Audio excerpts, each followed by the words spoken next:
Friends, स्वागत है फिर से हमारे यूट्यूब चैनल में एक नई सच्ची कहानी के साथ, एक नई सच्ची घटना के साथ। जी हाँ दोस्तों, आज की जो कहानी है वो पश्चिम बंगाल की कहानी है। एक भाई बहन की कहानी है। अगर आप सुनेंगे इसे तो यकीन करना मुश्किल होगा कि आज की दुनिया में लोग ऐसा भी करते हैं क्या। जी हाँ दोस्तों, कहानी बहुत ही इंटरेस्टिंग है। एक लड़का होता है 18 साल का, जो ढाबे पर खाना खाने जा रहा था। जब वो खाना खाने के लिए बैठता है तो कुछ माफिया लोग होते हैं, 3 लोग थे। वो उस लड़के को पहले बहुत बुरी तरीके से पीटते हैं। इसके बाद उस लड़के को उठाकर वो तंदूरी रोटी वाली जो भट्टी थी उसी में उसे डाल देते हैं और वहीं पर लड़के की मौत हो जाती है। इसके बाद जो तीनों माफिया थे वो नज़दीक के ही पुलिस स्टेशन थाने जाते हैं और वहाँ के जो दरोगा होते हैं उनसे बोलते हैं कि सर, मैंने एक बच्चे की हत्या कर दी है, मैं अपने आप को सरेंडर करने आया हूँ।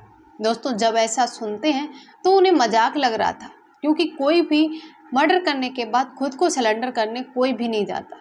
लेकिन तभी वहाँ के कुछ पुलिसकर्मी वहाँ पर पहुँचे तो वहाँ की इंक्वायरी की तो पता चला कि सच में वहाँ पर एक बच्चे की हत्या हुई है। दोस्तों, इसके बाद तीनों को गिरफ्तार कर लिया जाता है और वो तो तीनों गिरफ्तार होते ही हैं, लेकिन साथ में जो शख्स ये सब करवा रहा था बाद में वो भी अपना गुनाह कबूल कर लेता है। जी हाँ दोस्तों, पश्चिम बंगाल की कहानी, ये कहानी बहुत ही इंटरेस्टिंग है, एकदम सच्ची घटना है। तो वीडियो को फुल वॉच करो और वीडियो को बिल्कुल भी स्किप मत करना। वीडियो को ज़्यादा से ज़्यादा लोगों में शेयर करो। वीडियो को लाइक, कमेंट, शेयर एंड अगर आप हमारे चैनल पे नए हैं तो चैनल को सब्सक्राइब जरूर कर लेना, क्योंकि हमारे चैनल पर ऐसी सच्ची कहानियाँ, सच्ची घटनाएं आती रहती हैं। जी हाँ दोस्तों, आपसे एक ही रिक्वेस्ट है कि प्लीज़ वीडियो को फुल वॉच करना। दोस्तों, एक लड़की होती है जो स्कूल से वापस घर आ रही थी, जिसका नाम सलमा होता है। जब वो घर से वापस आ रही थी तो कुछ लड़के उससे बदतमीजी करने लगते हैं। लेकिन तभी जो 18 साल का लड़का था, सचिन नाम का, वो जब उसे बदतमीजी करते हुए देखता है, उस लड़की को परेशान देखता है, तो वो उसकी मदद करने के लिए पहुंच जाता है और लड़कों को पीट के धमका कर वहाँ से भगा देता है। इसके बाद वो लड़की उसे थैंक यू बोलती है और कहती है, भैया अगर आप नहीं होते तो आज पता नहीं ये लोग हमारे साथ क्या करते। दोस्तों, वो लड़का बोलता है, सचिन कहता है कि हम आपकी हेल्प क्यों नहीं करते, आखिर आप हमारी बहन जैसी हो। दोस्तों, इसके बाद सलमा कहती है कि भैया हमारा कोई भाई नहीं है, क्या आप हमारे भाई बनोगे। तो सचिन कहता है, क्यों नहीं, हम आपके भाई ही तो हैं।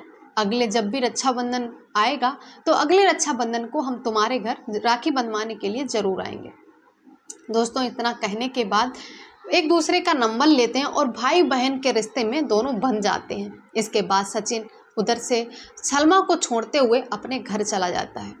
इसके बाद सलमा जब अपने घर आती है तो वो सारी कहानी अपने पिताजी को विस्तार से बताती है।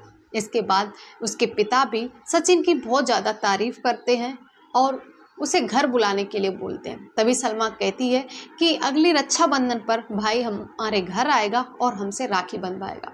इसके बाद जो सलमा के पिता होते हैं वो सलमा को इजाज़त दे देते हैं। दोस्तों, इसके बाद जब दोनों ही फ़ोन पर बातचीत करते रहते थे, सुबह शाम भाई बहन की खबर ले लेता था और बहन भाई की खबर रखती थी।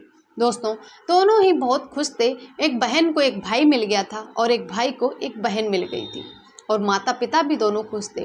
दोस्तों, आपको बताते चलें कि जो सलमा थी वो एक बहुत ही ज़्यादा अमीर परिवार से बिलोंग करती थी।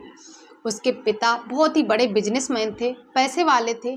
इस वजह से उनके घर में नौकर चाकर भी रहते थे और कुछ सिक्योरिटी गार्ड भी उनके गेट के बाहर पहरा दिया करते थे, ताकि कोई भी अजनबी इंसान उनके घर में ना आए और कोई भी बदतमीजी ना करे। दोस्तों, इसके बाद एक दिन जब रक्षाबंधन का दिन आता है तो सलमा कहती है कि पिताजी आज रक्षाबंधन है, आज सचिन आएगा हमसे राखी बंधवाने के लिए। तभी सलमा के पिता कहते हैं कि ठीक है, अच्छी बात है, बुला लो, टाइम पे बुला लो और राखी जरूर बांध देना। सलमा अपने भाई को फ़ोन करती है और कहती है, भाई आज तुम्हें याद है कि आज है क्या।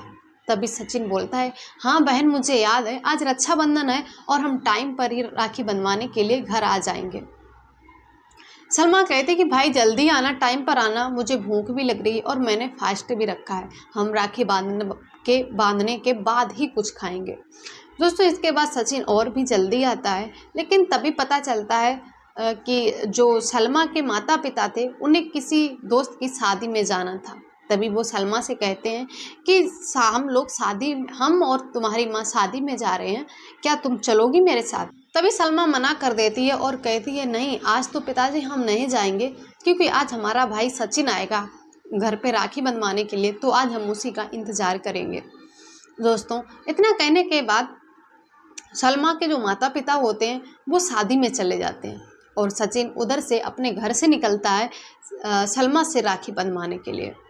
जब सलमा से राखी बंधवाने के लिए सचिन आता है तो जो घर के बाहर सिक्योरिटी गार्ड थे उनसे पूछता है, कहता है क्या यही सलमा का घर है? तो सिक्योरिटी गार्ड कहते हैं हाँ यही सलमा का घर है, लेकिन आप कौन हैं? तो सचिन बोलता है कि हम उनके भाई हैं और हम सलमा से राखी बंधवाने के लिए आते हैं। लेकिन तभी सिक्योरिटी गार्ड कहते हैं कि घर पे तो मालिक और मालकिन तो बाहर गए हुए हैं, लेकिन सलमा अकेली ही घर पर है। तो सचिन कहता है इसमें तो क्या हुआ, मैं तो उसका भाई हूँ, मैं आधे घंटे 20 मिनट रुकूंगा, इसके बाद राखी बंधवा कर मैं यहाँ से चला जाऊँगा। लेकिन तभी बातों ही बातों में जो गार्ड होता है वो सचिन का फ़ोटो खींच लेता है, ताकि कल को कोई घटना घटेगी तो वो उसे दिखा सकेगा। दोस्तों, इसके बाद वो परमिशन दे देता है और सचिन को घर के अंदर भेज देता है। सचिन घर के अंदर जाता है। इसके बाद दोनों ही वहाँ पर बैठते हैं, बातचीत करते हैं। बहन भाई के राखी बांधती है और भाई बहन को गिफ्ट भी देता है। इसके बाद सचिन आधे घंटे बाद घर से बाहर चला जाता है। जब सचिन घर से बाहर चला गया, इसके बाद शाम हो गई। शाम होने के बाद जब सलमा के माता पिता वापस आते हैं तो सिक्योरिटी गार्ड से पूछते हैं कि क्या आज कोई आया था? तभी सिक्योरिटी गार्ड कहता है हाँ, एक लड़का आया हुआ था। दोस्तों, दिक्कत यहाँ पे हो रही कि जो सलमा थी वो मोहम्मडन थी और जो सचिन था वो हिंदू था। इसी वजह से उस सिक्योरिटी गार्ड ने फ़ोटो खींच लिया था कि एक मोहम्मडन मुसलमान के घर पे हिंदू लड़का आ रहा है, वो भी 18-19 साल का, और वो भी सलमा से मिलने। दोस्तों, लोगों के अंदर जितनी सोच होती है वो उतना ही सोचते हैं, पॉजिटिव कम बल्कि निगेटिव ज़्यादा सोचते हैं। इसके बाद वो सिक्योरिटी गार्ड जो होता है वो उसके सलमा के पिता को वो सचिन का फ़ोटो दिखा देता है और कहता है ये लड़का आया था। इसके बाद जो सलमा के पिता होते हैं वो सलमा से गुस्से में जाकर पूछते हैं, कहते हैं आज कोई घर पर आया था क्या? तो सलमा इनकार कर देती है, क्योंकि सलमा को पता था कि उसने पहले से ही अपने पापा को बता दिया था कि आज सचिन आएगा राखी बंधवाने। और सलमा को भी ये लगा कि शायद वो सचिन के बारे में नहीं बल्कि किसी और के बारे में पूछ रहे हैं। सलमा कहती है आज तो घर पर कोई नहीं आया और मैं अकेली ही घर पर थी। दोस्तों, इसके बाद वो पिता समझ जाते हैं कि सलमा झूठ बोल रही है और सलमा का किसी के साथ अफेयर चल रहा है, वो किसी के साथ नाजायज़ संबंध बनाती है। दोस्तों, इसके बाद सलमा के पिता उसी सिक्योरिटी गार्ड के पास जाते हैं और उसके फ़ोन से फ़ोटो अपने फ़ोन में ट्रांसफ़र करवा लेते हैं। इसके बाद वो 3 माफिया दबंग लोग होते हैं, उन्हें वो फ़ोटो दे देते हैं और उसे मारने के लिए सुपारी देते हैं। दोस्तों, वो लोग फ़ोटो लेने के बाद उस लड़के को बहुत ही तेज़ी से छानबीन करने लगते हैं। लेकिन इसके बाद जब वो तीनों जो माफिया थे वो एक रेस्टोरेंट में खाना खा रहे थे, तभी देखते हैं सामने से एक 18 साल का लड़का आ रहा था, सचिन, जिसकी फ़ोटो वो अपने फ़ोन और उसके शक्ल से मैच करते हैं तो वो फ़ोटो मैच हो जाती है। तभी वो तीनों ही उस सचिन को मारने पीटने लगते हैं। मारने पीटने के बाद वो उसी लड़के को उठाते हैं और उसी तंदूरी रोटी वाली भट्टी में उसे झोंक देते हैं। दोस्तों, जब वो उस भट्टी में उसे डाल देते हैं तो उसकी वहीं पर मौत हो जाती है, वो बुरी तरीके से जल जाता है। जलने के बाद वो तीनों माफिया जाते हैं पास ही के पुलिस स्टेशन और अपना गुनाह कबूल करते हैं। और जो वहाँ पुलिस स्टेशन का जो दरोगा होता है थाने का, उससे कहते हैं कि हमने एक बच्चे की हत्या कर दी है, ऐसी ऐसी जगह है, ऐसा ऐसा रेस्टोरेंट है, हमने उसी भट्टी में उसे डाल दिया है तो उसकी मौत हो गई है, हम अपने आप को सरेंडर करने आए। दोस्तों, अब दरोगा को लग रहा था कि ये उसके जान पहचान के ही शायद लोग होंगे जो उससे मजाक कर रहे हैं, लेकिन तभी वो जो दरोगा होता है वो अपने पुलिस के कुछ कर्मचारियों को वहाँ पे भेजता है इंक्वायरी के लिए। लेकिन जब वहाँ पर इंक्वायरी की जाती है तो पता चलता है कि सच में यहाँ पर एक बच्चे की हत्या हुई है और उन्हीं लोगों ने उस बच्चे की हत्या की है। दोस्तों, इसके बाद वो लोग जाते हैं और उस तीनों माफियाओं को गिरफ्तार करते हैं। गिरफ्तार करने के बाद उन्हें थाने में डाल देते हैं। जब जेल में उन्हें डाल देते हैं, इसके बाद उनके ऊपर कड़ी से कड़ी कार्रवाई करते हैं। दोस्तों अगले ही दिन सुबह में वही न्यूज़ और सचिन का फोटो सहित पेपर में न्यूज़ आ जाती है।